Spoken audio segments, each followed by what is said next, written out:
Sir, Jubilee hills ఉప ఎన్నికల్లో ఎంత మెజార్టీతో గెలిచే అవకాశం ఉంది?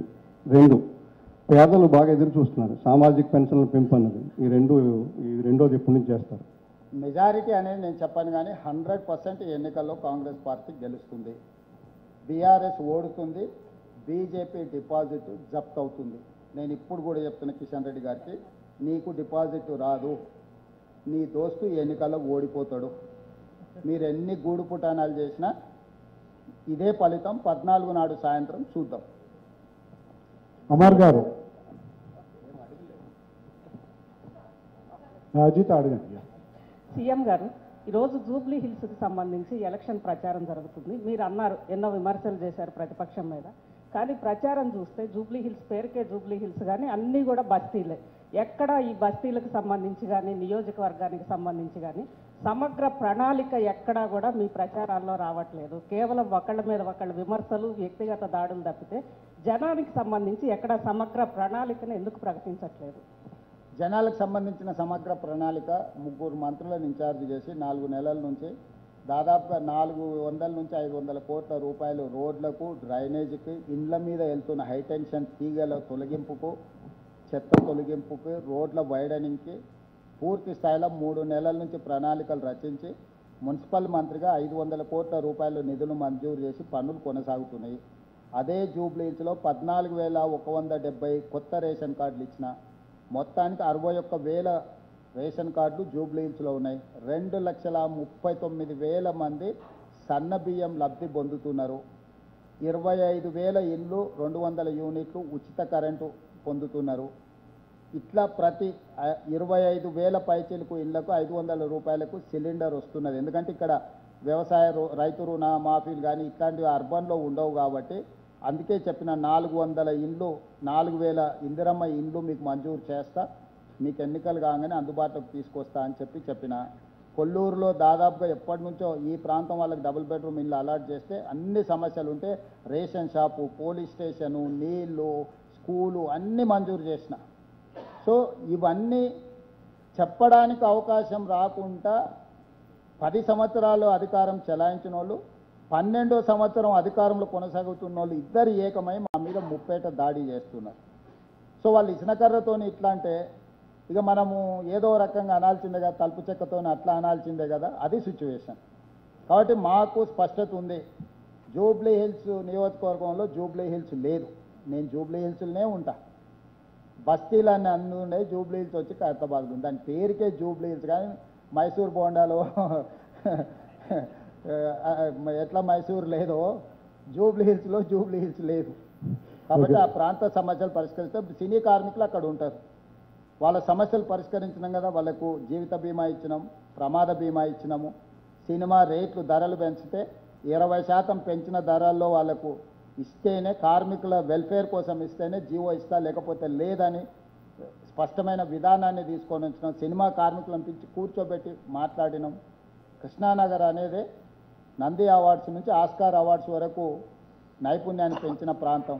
వాళ్ళ సమస్యలు ఇన్నేళ్ళలో ఎవరైనా మాట్లాడినరా? చెన్నారెడ్డి గారు సంస్థను ఇక్కడికి తెస్తే మళ్ళీ నేనే వాళ్ళతో కూర్చొని 25,000 మంది సినీ కార్మికులతో మాట్లాడి వాళ్ళ సమస్యలకు పరిష్కారానికి విధి విధానాల నిర్ణయాలు తీసుకున్నాం. రాజశేఖర్ గారు.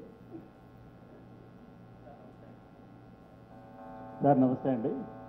మీరు హైదరాబాద్ డెవలప్మెంట్ గురించి 2004 నుంచి 14 వరకు చేసిన చాలా ప్రోగ్రామ్స్ చెప్పారు. అసలు హైదరాబాద్ ఎంసీహెచ్ నుంచి జీహెచ్ఎంసీ అయింది కూడా కాంగ్రెస్ కాలంలోనే.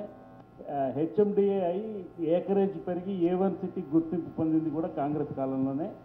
అండ్ యుఎస్ ప్రెసిడెంట్ని తీసుకొచ్చి ఇక్కడ కాన్సులేట్ ఇప్పించింది కాంగ్రెస్ కాలంలోనే. ఈ గ్రోత్ న్యూస్ మీరు ఎందుకు మర్చిపోతున్నారని అంటే నేనేం మర్చిపోవట్లేదు, చాలా ఎక్కువైనాయి కదా, కొన్ని చెప్పినా మిగతా మీరు చెప్తారా? మీకు అన్నీ నేనే చెప్తే ఇక మొత్తం నువ్వే చెప్పినాక మేమెందుకు సార్ అంటారు. మళ్ళీ జర్నలిస్టులతో నాకు ఈ సమస్య ఉన్నది. కాబట్టి నేను అనేది ఒకటే, ఎప్పుడు కూడా కాంగ్రెస్ ఉన్నప్పుడు ఒక పద్ధతి ప్రకారం డెవలప్మెంట్ కోసం చేస్తుంది. చెప్పుకోవడంలో కొంచెం వెనకబడుతుంది కాంగ్రెస్లో, ఎందుకంటే మల్టీ లీడర్షిప్ కదా. ఆయన చెప్తాడా, ఈయన చెప్తాడా, ఆయన వాళ్ళిద్దరు చెప్తారులే అని మూడోగా ఆయన, ఇట్లా చెప్పుకోవడంలో కొంచెం వెనకబడతాం. ఆడేంటంటే ఒకడే ఓనర్ కాబట్టి మిగతా వాళ్ళంతా పని వాళ్ళే. ఓనర్ చెప్తాడు, పని వాళ్ళు మాట్లాడతారు. ఇక్కడ అందరూ ఓనర్లే కదా. సో చెప్పుకోవడంలో కొంచెం వెనకబడ్డాం మిత్రమా. మీరు చెప్పినందుకు ధన్యవాదాలు. Thank you sir. Sai Shekhar కొనసామిగా వచ్చిన సార్, మీరు స్టార్ట్ చేసిన యంగ్ ఇండియా ఇంటిగ్రేటెడ్ రెసిడెన్షియల్ స్కూల్కి స్ఫూర్తి సర్వేల్ రెసిడెన్షియల్ స్కూల్. Yes. సో ఆ స్కూల్ నుంచి నేను కూడా వచ్చినాను కాబట్టి చాలా సంతోషం సార్.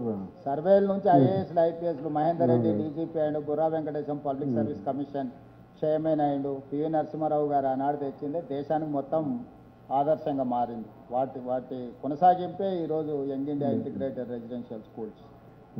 రామన్ గారు. ముఖ్యమంత్రి గారు, మీరు సర్వేల గురించి ప్రస్తావించారు. 2023లో జనం సాక్షి అత్యంత విశ్వసనీయత ప్రతిష్టాత్మక సర్వే సంస్థ. కంగ్రాచులేషన్స్, మీరు జూబ్లీ హిల్స్ నుంచి గెలవబోతున్నారని 6వ తారీఖు మేము సర్వే విడుదల చేసినాం. ఈసారి మా సర్వే సంస్థ గురించి కూడా మీరు 64 స్థానాలతో గెలుస్తారని మేము ముందుగా ప్రకటించాం 23 ఎన్నికలు. థ్యాంక్ యూ మిత్రం. ఇప్పుడు కూడా జూబ్లీ హిల్స్ గెలుస్తామని చెప్పినా అంటున్నాడు, సంతోషం. Thank you. విరాట్ గారు. విరాట్. ముఖ్యమంత్రి గారు, ఇందాక మీరు చెప్పిన అభివృద్ధి అంశాలు ఓకే, బట్ ఇప్పుడు జరుగుతున్న ఈ ప్రచారంలో ముఖ్యంగా బీఆర్ఎస్ నేతల నోట వస్తున్న మాట ఏంటంటే, ఈ ఎన్నిక ఒక సీటు ఓడినా గెలిచినా మాకు నష్టమే లేదు, ఒకవేళ వచ్చినా మేము అధికారాన్ని కూడా చేపట్టేది లేదు, కానీ మేము గెలిచి తెలంగాణ ప్రజల్లో కోట్లాది ప్రజల్లో ఉన్నటువంటి వ్యతిరేకతను ఇక్కడ నుండి సంకేతం పంపబోతున్నామనేది అంటున్నారు. దాని మీద మీ అభిప్రాయం? కరెక్టే. ఇప్పుడు ప్రధాన ప్రతిపక్ష పాత్ర శాసనసభలో పోషించి ఇంకా మాకు కొంచెం అదే మద్దతు ఇవ్వండి అని అడిగితే బాగుంటుంది. 2 సంవత్సరాల ప్రధాన ప్రతిపక్ష నాయకుడు సభకే రాలేదు. నాయకుడే సభకు రాని పంతులు లేని బడిలాగా తయారైంది. అది ఎవడు ఎప్పుడు వస్తాడో ఎవడు ఎప్పుడు పోతాడో తెలియదు. వానకాలం చదువు అంటారు కదా చెట్టు కింద, అట్లున్నది వాళ్ళ పరిస్థితి. కాబట్టి ఈరోజు అడగడానికి ఏమీ లేక, 10 సంవత్సరాలు చేసింది చెప్పుకోవడానికి లేక ఇప్పుడు ఇట్లాంటి వాదన తీసుకొస్తారు. ఈ తెలివితేటలే ఉంటే 8 పార్లమెంట్ సీట్లలో డిపాజిట్లు కోల్పోయి బీజేపీని గెలిపించాల్సిన అవసరం ఏమొచ్చింది? ఆ 8 సీట్లు వాళ్ళే గెలుచుంటే కేంద్ర ప్రభుత్వంతో కొట్లాడడానికి ఉపయోగపడుతుండే కదా. మెదక్కు వాళ్ళకు గుండెకాయ. హరీష్ రావు గారు, కేసీఆర్ గారు ప్రాతినిధ్యం వహించే పార్లమెంట్ నియోజకవర్గాన్ని కూడా వాళ్ళు బీజేపీని గెలిపించారు.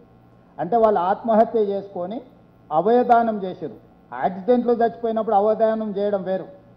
కిడ్నీలో కండ్లో మనం ఎవరికైనా దానం చేస్తాం యాక్సిడెంట్లో చనిపోతే, కానీ సూసైడ్ చేసుకునేవాడని అవయదానం చేస్తాడా?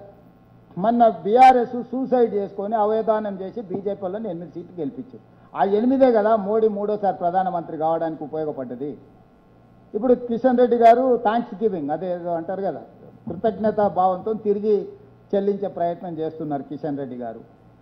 సో ఇది ప్రజలందరూ గమనిస్తున్నారు. నేను చెప్పుడు కాదు, బీఆర్ఎస్ బీజేపీ విలీన ప్రక్రియ మొదలైంది, నేను అడ్డుకున్నా అని కేసీఆర్ కూతురే చెప్పింది. కుటుంబ సభ్యురాలు చెప్తున్నప్పుడు ఇది సామాన్యులకు అర్థం కావట్లేదు. సరే చీకట్లో వాళ్ళు ప్రైవేట్గా ఇంట్లో మాట్లాడుకున్నా మనకు తెలియదు, కానీ ఎన్నికల్లో మీరు చెప్పండి, తెలంగాణ రాష్ట్ర సమితి పుట్టిన రోజు నుంచి ఈరోజు అంపశయ్య మీదికి మరణశయ్య మీదకి చేరుకున్న ఈ గ్యాప్లో ఎప్పుడన్నా ఇంత తక్కువ ఓటింగ్ పర్సంటేజ్ కానీ అసలు 0 సీట్లు ఎప్పుడన్నా వచ్చినాయా? బీఆర్ఎస్కు ఎప్పుడైనా పార్లమెంట్లో గుండు 0 ఉండేనా? చంద్రశేఖరరావు గారు బతుకున్నప్పుడే, కేటీఆర్ గారి నాయకత్వంలో వర్కింగ్ ప్రెసిడెంట్గా ఉన్నప్పుడే గుండు 0 వచ్చినాక ఇంకా బుకాయించాలని, ప్రజల్ని మభ్యపెట్టాలని ఎవరి కోసం బుకాయిస్తారు? నేను అందుకే చెప్తున్నా, వీళ్ళ పని అయిపోయింది. ప్రతి వస్తువుకు ఒక పీరియడ్ ఉంటుంది, దాని వ్యాలిడిటీ. ఒకప్పుడు ల్యాండ్లైన్ ఇట్లుంటే చాలా విలువైంది, మీకు తెలుసు కదా. ఒక ఫోన్ అంటే మనం పెద్ద లీడర్ల దగ్గరకు, ఎంపీల దగ్గరకు పోయి కోటా తెచ్చుకుంటాం. ఇప్పుడు ఆ ఫోన్ ఉందా? ఒకప్పుడు నోకియా ఫోన్ ఒకటి ఉండేది, ఇట్లా వచ్చేది, అది ఉందా? పేజర్ ఉండేది ఇక్కడ పెట్టుకునేటోళ్ళం, అది ఉందా? అట్లా జనతా పార్టీ ఉన్నదా? అట్లనే బీఆర్ఎస్ కూడా కాలగర్భంలో కలిసిపోతుంది. బీఆర్ఎస్కు గతమే ఉంది చంద్రశేఖరరావు గారికి, భవిష్యత్తు లేదు. దాని పీరియడ్ ఒక 25 ఇయర్స్ మీరు లెక్క కట్టుకుంటే అయిపోయింది. నేను ఇది అంటే ఏదో పొలిటికల్ విమర్శ కోసం చెప్పడం లేదు. నేను వాస్తవ పరిస్థితులు, ఎన్నో రాజకీయ పార్టీలు వచ్చిన ఒక వెలిగిన, ఒకప్పుడు తెలుగుదేశం పార్టీ తెలంగాణలో ఎంత బలమైన పార్టీ, తెలంగాణ ప్రాంతంలో ఒక ఉవ్వెత్తున ప్రభావితం చూపించిన పార్టీ. ఈరోజు తెలుగుదేశం పార్టీ లేదు.